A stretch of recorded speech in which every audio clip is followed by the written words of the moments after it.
When you are thinking about what maths does and how it makes thinking on paper a thing, it's often easy to take an example. If I took this expression here, it's an equation.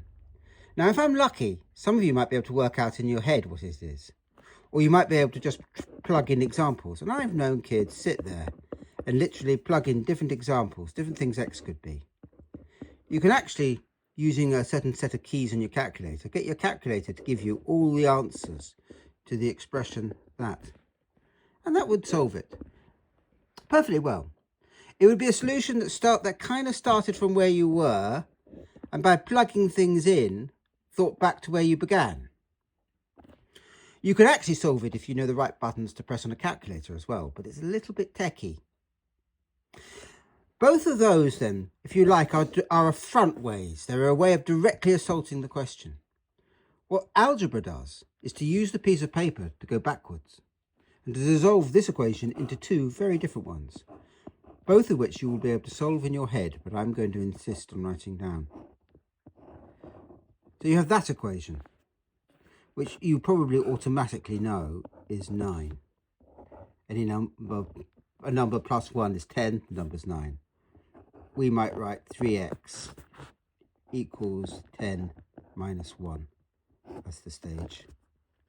I've just replaced x by 3x there because it will make it easier later.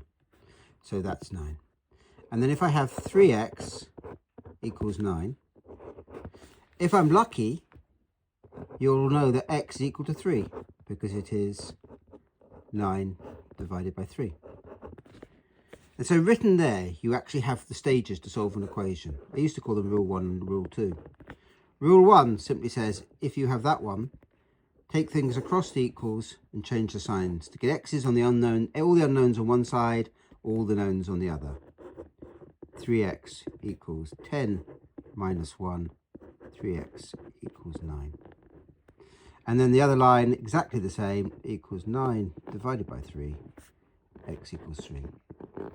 And therefore, it changes the problem into a design.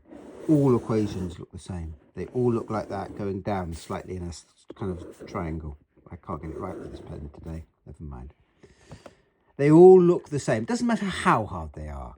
You could be Einstein solving an equation. It would all look the same. The point is, it imposes a way it looks upon your mind. It also imposes gaps and actually also allows you to unthink time. Effectively, what this is you're going backwards in time. It's a little temporal machine, a time machine, but done on paper, which makes maths exciting.